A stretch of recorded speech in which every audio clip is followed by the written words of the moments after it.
warahmatullahi wabarakatuh. Halo teman-teman semuanya. Perkenalkan, nama saya Lubna Alfa Nafisa, kelas 10 TJKT 2 SMK Negeri 1 Ampel Gading. Jadi di sini kita sudah memasuki materi yang ketujuh, yaitu mengenai login to Linux. Nah, di sini masih berkaitan dengan Debian dan Ubuntu Administration Server ya, teman-teman. Nah, kita kan belum tahu untuk apa saja yang akan kita pelajari di materi yang ketujuh atau login to Linux ini. Jadi kita langsung lanjut aja untuk melihat materi-materi apa saja yang akan kita bahas ya, teman-teman. Nah, di sini terdapat 4 materi yang nantinya akan kita bahas ya, teman-teman. Yaitu yang pertama power off versus save, lalu kedua ada export dan import file, lalu yang ketiga ada login to Debian, lalu yang terakhir terdapat fixing Debian resolution ya, teman-teman. Jadi kita langsung lanjut saja ke materi yang pertama, yaitu power off versus save. Ini kita kita di sini sudah masuk di aplikasi VirtualBox-nya ya, teman-teman. Jadi kita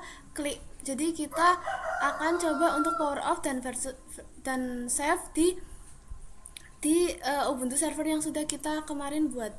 Nah, di sini klik saja lalu klik start. Di sini saya sudah berhasil login dan masuk di VM-nya ya, teman-teman, atau di server Ubuntu yang sudah kita buat. Nah, jadi teman-teman bisa lihat tanda silang atau X di kanan atas laptop teman-teman atau di tampilan layar teman-teman. Nah, jika kita klik kan di sini terdapat save, terdapat tiga ini ya, teman-teman. Save the machine state, lalu send the shutdown signal, lalu yang terakhir ada power off the machine. Nah, jadi perbedaannya adalah jika power off ini adalah untuk mematikan keseluruhan dari VM-nya.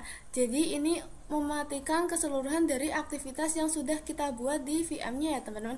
Nah, jika save ini adalah menyimpan keadaan VM yang terakhir. Jadi kita cancel saja. Jika di sini kita masukkan perintah ls,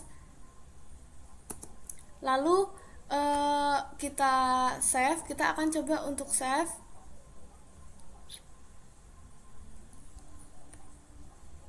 Kita klik yang save ya, teman-teman, lalu klik OK. Nah, di sini kan kita sudah save, lalu kita akan coba untuk merunningnya lagi, start lagi. Apakah perintah ls-nya masih hilang atau masih ada atau hilang? Ya, teman-teman, kita akan coba untuk melihatnya. Ini perintah ls-nya masih ada ya, teman-teman, karena pengertian dari save ini adalah menyimpan keadaan VM terakhir ya, teman-teman. Nah, jika kita ini masukkan perintah ls yang tadi, lalu kita klik silang atau klik icon ini, lalu kita klik yang power off, pasti nanti perintah ls-nya akan hilang. Nah, kita akan coba saja klik power off lalu OK. Setelah power off, kita akan coba merunningnya lagi ya, teman-teman, apakah masih ada atau hilang. Tadi kan kita sudah masukkan perintah ls lalu kita power off. Setelah power off, kita coba merunningnya lagi. Nah, di sini perintah ls-nya hilang, teman-teman. Di sini harus memasukkan username dan password ya, teman-teman. Kita coba untuk masukkan username. Lalu kita masukkan password yang sudah dibuat.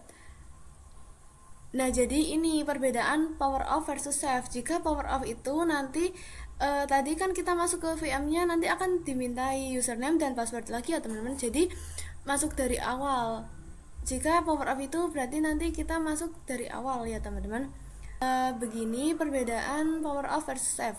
Kita lanjut ke materi berikutnya. Di sini kita sudah memasuki materi yang kedua, yaitu mengenai export dan import file. Nah, kita langsung saja masuk ke aplikasi VirtualBox-nya. Di sini kita sudah masuk di aplikasi VirtualBox-nya, teman-teman. Nah, jadi untuk mengekspor kita klik Ubuntu server ini atau VM yang sudah teman-teman buat, lalu setelah itu klik file, lalu klik export. Nah, di sini saya memasukkan Ubuntu server 1 karena saya membuatnya di Ubuntu server 1. Lalu setelah itu klik yang format setting. Nah, di sini saya akan memasukkannya di sini ya, teman-teman. Lalu setelah itu klik save. Nah, di sini formatnya itu OVF atau Open Virtualization Format. Lalu setelah itu klik finish. Nah, di sini tuh menunggu waktu yang lama ya teman-teman. Jadi teman-teman sabar saja. Ini kita sudah berhasil untuk mengekspor Ubuntu server yang sudah saya buat. Nah, lalu saya akan coba cek di file explorer apakah sudah berhasil, apakah sudah tersimpan atau belum. Nah, di sini kita buka file explorer. Nah, tadi kan di sini saya menyimpannya di 10 TJKT2 atau di folder saya. Nah, ini Ubuntu server 1. Sama ya teman-teman, ini hasil ekspor dari Ubuntu server yang sudah tadi kita buat. Lalu setelah itu untuk mengekspor kita klik Ubuntu servernya, klik kanan ya teman-teman. Lalu setelah itu open with. Nah, di sini saya akan menggunakan VirtualBox Manager karena saya menggunakannya ini. Klik. Lalu di sini saya akan menyimpannya di folder saya tadi. Di 10 TJKT2. Nah, tapi teman-teman bebas mau menyimpannya di mana. Ini sesuai kepercayaan masing-masing ya, teman-teman. Lalu setelah itu finish saja. Nah, di sini tuh menunggu lagi ya, teman-teman. Nah, di sini proses mengimport server Ubuntu yang sudah kita ekspor tadi sudah berhasil ya teman-teman. Di sini bisa kita lihat Ubuntu server 1 ini default ya teman-teman. Lalu Ubuntu server 1.1. Di sini teman-teman jangan bingung di sini karena saya menamainya Ubuntu server 1. Nah, satu di belakangnya itu hasil dari import dari file Ubuntu yang sudah kita ekspor ya teman-teman. Jadi ini kita sudah berhasil untuk import dan ekspor ya teman-teman. Jadi ini merupakan import dari hasil server Ubuntu yang sudah kita ekspor tadi. Nah, materi ekspor dan import cukup sampai di sini. Kita lanjut ke materi yang selanjutnya. Ini kita sudah memasuki materi yang ketiga, yaitu login to Debian ya teman-teman. Jadi di sini nanti saya juga akan gabung materinya login to Debian dan fixing Debian resolution. Nah, sebelumnya kita akan coba untuk login dulu ke Debian, lalu nanti saya akan langsung mempraktekkan yang fixing Debian resolutionnya. Jadi yang pertama kita buka aplikasi VirtualBox-nya, lalu teman-teman klik Debian, klik VM yang telah kita buat kemarin yang menggunakan ISO Debian ya teman-teman. Lalu setelah itu klik start. Kita sudah berhasil untuk merunning Debian-nya ya teman-teman. Jadi di sini klik yang Lubna-Ova atau klik usernya. Lalu setelah itu masukkan sandi atau password yang kemarin kita sudah buat. Lalu setelah masukkan password, kita klik enter. Kita sudah berhasil memasukkan password ya teman-teman. Jadi di sini tampilan Debian ya teman-teman. Nah, gimana sih untuk mencari aplikasi di tampilan Debian ini? Teman-teman klik ini di atas atau ketik untuk mencari. Nah, saya akan mencari terminal. Lalu setelah itu klik. Nah, begini ya teman-teman terminal. Nah, kenapa saya mencari aplikasi terminal di Debian? Karena nantinya di bab-bab selanjutnya kita akan menggunakan terminal di dalam Debian ini.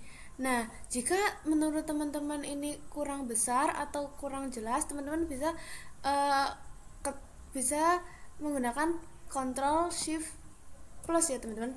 Nah, Ctrl Shift Plus. Nah, ini sudah besar ya teman-teman, sudah cukup jelas. Nah, kita close saja tanda silang ini. Lalu jika teman-teman kurang puas atau merasa teman-teman kurang lebar dengan tampilan ini, teman-teman bisa klik kanan di pad teman-teman. Lalu setelah itu pengaturan tampilan.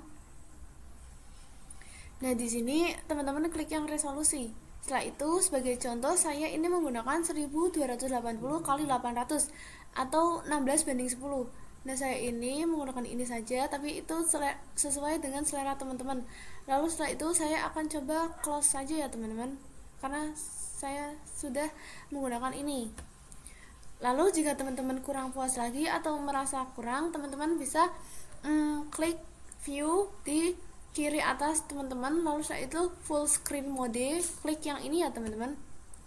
Nah, di sini klik yang switch. Nah, begini tampilannya teman-teman. Ini sudah cukup lebar dan cukup puas. teman-teman bisa ikuti cara saya seperti tadi untuk agar Debiannya itu lebih besar tampilannya ya teman-teman, lebih puas. Nah, jika teman-teman ingin seperti semula seperti tadi, tidak lebar, teman-teman bisa klik yang bawah ini.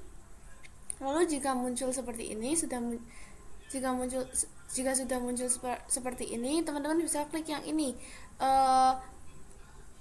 Di tengah-tengahnya, berarti tengah-tengahnya tanda strip dan silang ini ya teman-teman, yang kotak biru ini, lalu klik. Nah, seperti semula kan teman-teman, ini sudah seperti awal tadi. Nah, kiranya sudah cukup materi yang ketujuh atau login to Linux. Sampai jumpa di bab selanjutnya teman-teman. Semoga video ini bermanfaat bagi teman-teman semua. Terima kasih. Wassalamualaikum warahmatullahi wabarakatuh.